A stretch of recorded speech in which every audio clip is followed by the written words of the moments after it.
Hello, my dear students. How are you? I hope all of you are very well by the grace of Almighty Allah. My dear students, welcome to online English class. I am here with you. Let me introduce myself at first.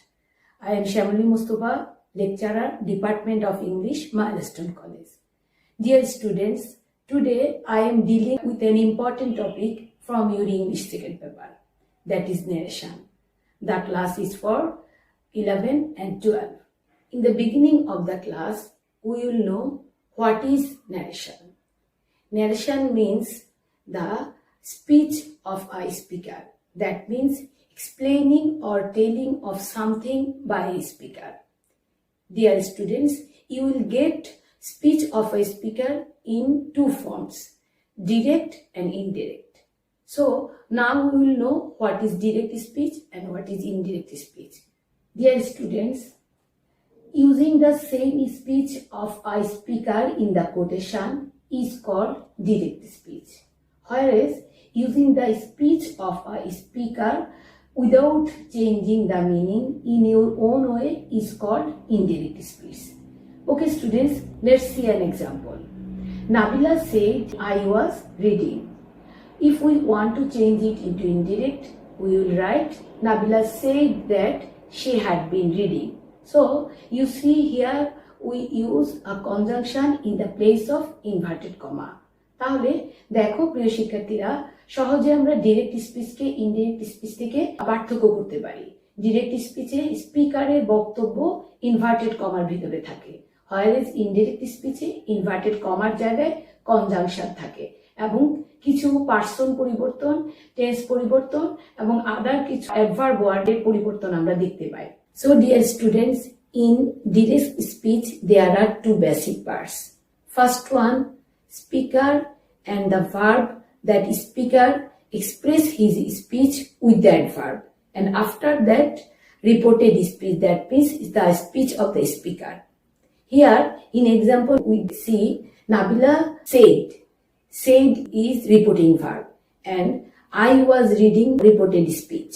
Dear learners, there are 5 basic things that have to be changed while converting direct speech to indirect speech.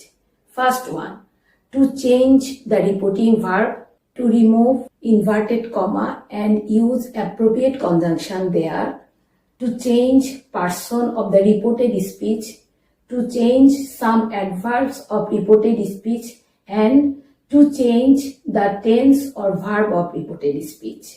প্রিয় শিক্ষার্থীরা, আমরা indirect স্পিচে কোন ধরনের reporting verb use করব এবং কোন ধরনের conjunction use করব এখন তা আমরা দেখব। শিক্ষার্থীরা, তোমরা জানো আমরা ইংলিশ গ্রামারে 5 ধরনের সেন্টেন্স পাই: assertive, interrogative, imperative, optative, exclamatory. আমাদের রিপোর্টিং ভার্বটাও সেন্টেন্সের মোড এবং সেন্টেন্সের ধরন বুঝে চেঞ্জ হয়ে যাবে। অ্যাসার্টিভ সেন্টেন্সে আমাদের রিপোর্টিং ভার্ব হবে টোল্ড অথবা সেড টু, আর ইন্টারোগেটিভ সেন্টেন্স হলে আমরা যদি রিপোর্টেড স্পিচের ভেতরে ইন্টারোগেটিভ সেন্টেন্স দেখি তখন আমাদের রিপোর্টিং ভার্বটা হবে আস্কড অথবা এনকোয়ার্ড। আর যদি ইন্টারোগেটিভ সেন্টেন্সটা কোনো অক্সিলারি ভার্ব দিয়ে স্টার্ট হয়, suppose am, is, are, was, were, have, has অথবা ডু, ডাজ, ডিড দিয়ে, তখন আমরা ইনভার্টেড কমার জায়গায় ইফ দিব। কনজাংশন হিসেবে আমরা ইউজ করব if. In this respect you also remember that we will convert the interrogative sentence into assertive sentence. For that you have to bring subject before verb and at the end of the sentence you will put full stop instead of interrogative mark. আর যদি এটা তোমাদের imperative sentence হয় তাহলে আমরা reporting ভার্বটা according to the mood of sentence আনবো requested, ordered, advised, commanded or suggested. এরকম আমাদের সেন্টেন্স যা ডিমান্ড করে তার উপর ভিত্তি করে আমরা রিপোর্টিং ভার্বটা লিখবো। আর ইনভার্টেড কমার জায়গায় আমরা ইউজ করব টু এবং টু এর পরে ভার্বের প্রেজেন্ট ফর্ম হবে। If the sentence in reported speech optative sentence, we will write the reporting verb wished or prayed and the conjunction will be that. যদি আমরা রিপোর্টেড স্পিচে এক্সক্লেমেটরি সেন্টেন্স দেখি আমরা তখন রিপোর্টিং ভার্বটা লিখব exclaimed with joy or sorrow or wonder. That means you will follow the mood of the sentence that is in reported speech. তারপরে তোমরা conjunction হিসাবে ইনভার্টেড কমা তুলে দিয়ে দ্যাট দিবে এবং সেন্টেন্সের শেষে ফুল স্টপ ইউজ করবে। Deer students, now let's learn about changing person in reported speech. তোমরা জানো ইন ইংলিশ গ্রামার 3 রকমের পারসন আমরা দেখতে পাই। ফার্স্ট পারসন যেমন I, we, second person you, third person he, she, it, they অথবা someone's name. যদি আমরা রিপোর্টেড স্পিচে ফার্স্ট পারসন দেখি তখন ফার্স্ট পারসন চেঞ্জ করতে আমরা সাবজেক্টকে ফলো করব। If it is second person then we will follow object, that means listener. Whenever you get third person in reported speech, there will be no change. So, প্রিয় শিক্ষার্থীরা, আমরা একটা example দেখি। Rana said, I will assist you while cleaning his garden. এই সেন্টেন্সটাকে যদি আমরা indirect করি তাহলে আমরা লিখব Rana said that he would assist me while cleaning his garden. তাহলে তোমরা এখানে দেখো ফার্স্ট পারসন আই চেঞ্জ হয়ে কি হলো হি। কাকে অনুসরণ করলো? সাবজেক্ট রানাকে। রানার প্রোনাউন হলো হি। ইউ সেকেন্ড পারসন কাকে অনুসরণ করলো? মি, আমাকে। তাহলে এটা পারসন পরিবর্তন হয়ে সেকেন্ড পারসন ফলো করলো অবজেক্টকে। এবং থার্ড পারসন হিজ গার্ডেন, এটা কোনো চেঞ্জ হয়নি, নো চেঞ্জ। এরকম করে আমরা পারসন পরিবর্তন করব যখন আমরা ডাইরেক্ট থেকে ইনডাইরেক্ট স্পিচে চেঞ্জ করব। Dear students, now we will learn some basic rules of changing tense or verb while converting direct speech to indirect speech. যদি তোমরা রিপোর্টিং ভার্বটা প্রেজেন্ট ইনডিফিনিট, প্রেজেন্ট পারফেক্ট অথবা ফিউচার ইনডিফিনিটে পাও তখন আমরা রিপোর্টেড স্পিচের ভেতরে ভার্ব বা টেন্স কোনো পরিবর্তন করব না। There will be no change. যদি আমাদের রিপোর্টিং ভার্ব আমরা said বা past indefinite দেখি তখন আমরা রিপোর্টেড স্পিচের ভেতরে টেন্সটাকে কিছু রুল ফলো করে কিছু ফর্ম ইউজ করে আমাদের চেঞ্জ করতে হবে। আর যদি এটা ইউনিভার্সাল ট্রুথ অথবা হ্যাবিচুয়াল ফ্যাক্ট হয় তখন আমরা রিপোর্টেড স্পিচের ভেতরে ভার্বের কোনো পরিবর্তন করব না। তাহলে রিপোর্টিং ভার্ব যদি পাস্ট ইনডিফিনিট হয় বা পাস্ট ফর্ম হয় তখন আমরা রিপোর্টেড স্পিচে যদি আমাদের প্রেজেন্ট ইনডিফিনিট থাকে তাহলে আমরা ওটাকে অনুরূপ পাস্ট ইনডিফিনিটে নিয়ে যাব। প্রেজেন্ট কন্টিনিউয়াস হলে পাস্ট কন্টিনিউয়াস, প্রেজেন্ট পারফেক্ট হলে পাস্ট পারফেক্ট। আর যদি পাস্ট ইনডিফিনিট হয় তাহলে আমরা টেন্সটা পরিবর্তন করে পাস্ট পারফেক্ট করব। আর যদি রিপোর্টেড স্পিচে পাস্ট কন্টিনিউয়াস থাকে তাহলে পাস্ট পারফেক্ট কন্টিনিউয়াস করব। আর আমাদের যদি ফিউচার ডিনোটিং অক্সিলারি যেমন শ্যাল অথবা উইল থাকে তাকে আমরা উড করব। একইভাবে যদি আমাদের ভার্ব থাকে এম ইজ আর আমরা ওইটাকে ওয়াজ ওয়ার করব। ভার্ব যদি থাকে ওয়াজ ওয়ার তাহলে আমরা হ্যাড বিন করব। হ্যাভ হ্যাজকে চেঞ্জ করে আমরা হ্যাড করব। আর যদি আমাদের ক্যান থাকে আমরা কুড করব, মেকে মাইট করব। If we get must in reported speech, we will convert them into had to. If we get do not or does not, that will convert into did not. And if we get did not, that will change into had not. So dear students, whenever we get universal truth or habitual fact, we will not change the verb or tense. For example, you can say, the teacher said the earth is round. In indirect speech, it will be, the teacher said that the earth is round. দেখো আমরা এখানে is ভার্বের কোনো change করি নাই, because it is a universal truth. প্রিয় শিক্ষার্থীরা, এখন আমরা দেখব কিছু ওয়ার্ড যখন আমরা রিপোর্টেড স্পিচকে ডিরেক্ট থেকে ইনডিরেক্টে নেব সেইগুলো চেঞ্জ হয়ে যায়। যেমন নাও হবে then, here there, ago before, today that day, tomorrow the next day, yesterday the previous day অথবা the day before, thus, so, this, that, this, those, yes replied in the affirmative, no replied in the negative. এই ওয়ার্ডগুলো যখন আমরা direct থেকে ইনডাইরেক্টে নিব এই ওয়ার্ডগুলোকে আমাদের এইরকম কনসিকুয়েন্সে চেঞ্জ করতে হবে। এইভাবে ওয়ার্ডগুলো ডাইরেক্ট থেকে ইনডাইরেক্টে চেঞ্জ হয়ে যায়। প্রিয় শিক্ষার্থীরা, ন্যারেশন সম্পর্কে আমরা অনেকগুলো নিয়ম জেনেছি, অনেক বেসিক রুলস, অনেক ফান্ডামেন্টাল বিষয় আমরা জেনেছি। এখন আমরা এক্সামে একটা প্যাসেজ ন্যারেশন দেখব। প্যাসেজ ন্যারেশনে দেখা যায় মাঝে মাঝে একজন স্পিকারের একের অধিক স্পিচ থাকতে পারে। তখন আমরা রিপোর্টিং ভার্বের ক্ষেত্রে লিখতে পারি further said, again said, added that. একইভাবে যদি এটি ইন্টারোগেটিভ সেন্টেন্স হয় তখন আমরা লিখতে পারি ফার্দার আস্কড, অ্যাগেইন আস্কড।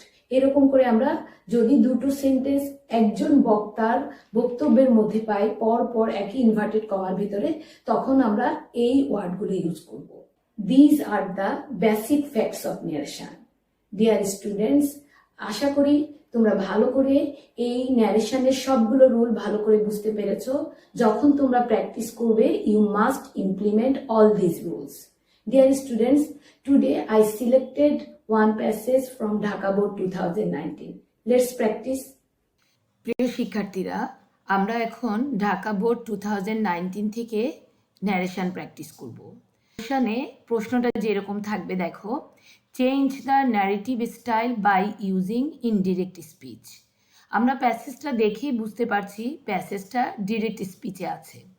তাহলে প্যাসেজ পড়ে স্পিকারকে, লিসেনারকে প্রথমে আমরা ওটা আইডেন্টিফাই করব।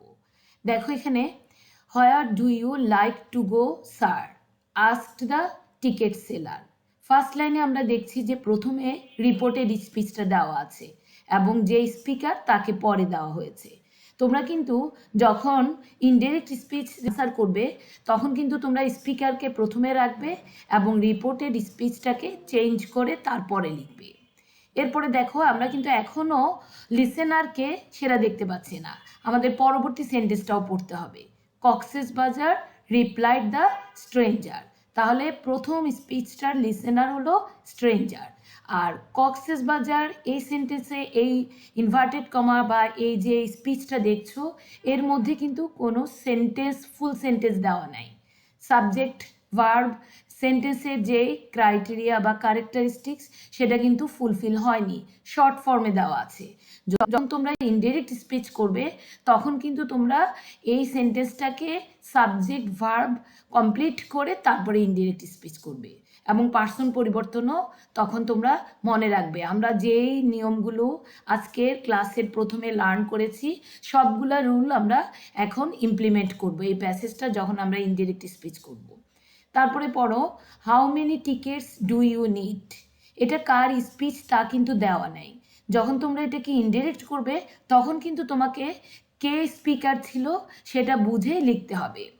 I will buy 5 tickets. এখানেও স্পিকারকে সেটা মেনশন করা নাই। Take this tickets, they will cost 3000 taka, said the ticket seller. আমাদের এই প্যাসেজে স্পিকার হলো টিকেট সেলার আর লিসেনার স্ট্রেঞ্জার। তাহলে আমরা যে স্পিকার তাকে প্রথমে রাখবো। The ticket seller reporting verb as it is an interrogative sentence, so we will use reporting verb asked. Asked the stranger respectfully. যখন তোমরা দেখবে যে স্যার অথবা ম্যাডাম দিয়ে কোনো অ্যাপ্রোচ দেওয়া থাকবে তাহলে তার জন্য তোমরা রেসপেক্টফুলি অথবা উইথ রেসপেক্টও লিখতে পারো। Respectfully where he liked to go. যেহেতু এখানে টিকেট সেলার এবং স্ট্রেঞ্জার দুইজনকেই আমরা প্রোনাউন, সেম প্রোনাউন দিয়ে সিগনিফাই করব, সেই জন্য তোমরা পাশে মেনশন করে দিবে হি বা প্রোনাউনটা কাকে সিগনিফাই করছে। তাহলে এখানে হি হলো stranger. Second line, Cox's Bazar replied the stranger. আমরা কিন্তু রিপোর্টেড স্পিচে কোনো রকমের কমপ্লিট সেন্টেন্স দেখছি না। এখন আমরা প্রথমে সেন্টেন্সটা কমপ্লিট করে আমরা আগে ঠিক করে নিব, তারপর এটাকে ইনডাইরেক্ট স্পিচ করব। তাহলে আমরা কি লিখবো? স্পিকারকে এখানে stranger. The stranger replied that he liked to go to Cox's বাজার। প্রিয় শিক্ষার্থীরা, এখানে হি লাইকড এই দুটা সাবজেক্ট এবং ভার্ব আমরা আগের যেই প্রশ্ন ছিল সেই প্রশ্ন থেকে সাবজেক্ট এবং ভার্বটাকে আমরা এইখানে অ্যাডজাস্ট করব। তাহলে দেখো প্রশ্নটা এরকম, I like to go to Cox's বাজার। তাহলে আমার এখানে এটাকে যদি আমি ইনডাইরেক্ট করি, পার্সন পরিবর্তন করে হয়ে গেল হি, এবং লাইকের পাস্ট টেন্স হলো লাইকড, হি লাইকড। বাকিটা আমাদের অবজেক্ট আমাদের এখানে রিপোর্টেড স্পিচের ভেতরে আছে, দেখো সেটা আমরা লিখলাম কি টু গো টু কক্সেস বাজার। এইভাবে যদি রিপোর্টেড স্পিচে ইনকমপ্লিট কোনো সেন্টেন্স থাকে, আমরা আমাদের প্রয়োজনে আগের সেন্টেন্স থেকে সাবজেক্ট এবং ভার্ব ম্যাচ করে সেন্টেন্সটাকে কমপ্লিট করব। Next sentence, how many tickets do you need. দেখো এখানে স্পিকার কে ছিল তা কিন্তু প্যাসেজে মেনশন করা নেই। আমরা বুঝে নিচ্ছি এটা টিকেট সেলারের স্পিচ, তাহলে আমরা স্পিকারকে রাখবো। Then the ticket seller, as it is an interrogative sentence, so reporting verb also will be asked. তারপরে আমরা হাউ, আমরা জানি ইন্টারোগেটিভ সেন্টেন্সে WH ওয়ার্ড থাকলে সেই ওয়ার্ডটাই আমরা কনজাংশন হিসাবে বসিয়ে দিব। তাহলে asked the stranger how many tickets he needed. Interrogative সেন্টেন্সকে যখন আমরা ইনডিরেক্ট করব তখন আমরা অ্যাসার্টিভ সেন্টেন্স করে ফেলব। সেই জন্য আমাদের সাবজেক্ট, রিপোর্টেড স্পিচের সাবজেক্ট প্রথমে চলে আসলো এবং ভার্ব পরে গেল, আর প্রেজেন্ট ভার্বকে আমরা পাস্ট ভার্বে নিলাম, নিড হয়ে গেল needed. Next sentence, I will buy 5 tickets. Dear students, আমরা এইখানেও স্পিকারকে মেনশন করা নাই। আমরা সেন্টেন্স দেখে বুঝতে পারছি এটা স্ট্রেঞ্জারের আনসার। তাহলে আমরা এখানে সাবজেক্ট বা এখানে স্পিকার হিসাবে হি বা স্ট্রেঞ্জারকে ডাকলাম। হি প্রোনাউন ইউজ না করে দ্য স্ট্রেঞ্জারও তোমরা লিখতে পারো। He replied that he would buy 5 tickets. আমরা প্রোনাউনের পাশে নাউনের ফার্স্ট লেটারটা লিখে মেনশন করে দিব যে এই প্রোনাউনটা দ্বারা আমরা কোন নাউনকে বোঝাতে চাচ্ছি। আর উইল হয়ে গেল উড, যেহেতু এখানে স্ট্রেঞ্জারকে বোঝাচ্ছে তাই পার্সন পরিবর্তন হয়ে আই হলো he would buy 5 tickets. Take this tickets, they will cost 3000 taka, said the ticket seller. Dear learners, এখানে কিন্তু আমরা স্পিকারকে দেখতে পাচ্ছি, টিকেট সেলার হলো স্পিকার। রিপোর্টেড স্পিচটাতে আমরা দেখতে পাচ্ছি দুটা অ্যাসার্টিভ সেন্টেন্স আছে। ক্লাসের প্রথমে আমি বলেছি যখন আমরা একটা স্পিচের মধ্যে দুটা বা তার বেশি সেন্টেন্স পাই এবং সেন্টেন্সগুলো যদি একই টাইপের সেন্টেন্স হয় তখন আমরা also said, again said, further said, added that, যে কোনো একটা আমরা লিখতে পারবো। তাহলে আমাদের আনসারটা এরকম করে লিখব, the ticket seller told him to take those tickets. এখানে টেক দিস টিকেটস হলো imperative sentence. Dear students, you know whenever it is imperative sentence, conjunction will be to, and after to there will be no change in verb. আমাদের take আর এখানে আমরা change করব না, কারণ conjunction হলো এখানে, বা আমরা এখানে ইনভার্টেড কমা তুলে দিয়ে টু বসিয়েছি, তাহলে আমাদের আর টেক ভার্বকে আমরা এখানে চেঞ্জ করব না। দে উইল কস্ট 3000 টাকা। এই সেন্টেন্সটাও টিকেট সেলারের স্পিচের মধ্যে আছে। তাহলে আমরা কি লিখলাম, he added that, also said, again সেইডও লিখতে পারো। He added that they would cost 3000 টাকা। উইল হয়ে গেল উড, আর আমরা এখানে প্রোনাউন লেখার সময় প্রোনাউনের পাশে কোন নাউনটাকে মেনশন করছি তার ফার্স্ট লেটারটা লিখে এটাকে সিগনিফাই করছি। তাহলে আনসারটা কি হলো, the ticket seller told him to take those tickets, he added that they would cost 3000 taka. প্রিয় শিক্ষার্থীরা, এইভাবে তোমরা রুলগুলো ইমপ্লিমেন্ট করবা যখন তোমরা ডিরেক্ট থেকে ইনডিরেক্টে কোনো প্যাসেজকে কনভার্ট করবে। প্রিয় শিক্ষার্থীরা, প্র্যাকটিসের পরে তোমরা আরো ভালো করে বুঝতে পেরেছো নিশ্চয় কিভাবে আমরা রুলগুলো ইউজ করব। Okay students, we have come to the end of our lessons. In this respect, I will suggest you to practice more and more by yourself. When you practice by yourself, if you face any difficulties or any confusion, you can share with your subject teacher. Dear students, thank you for your time and patience hearing. See you again with another topic. Till then, Allah Hafiz.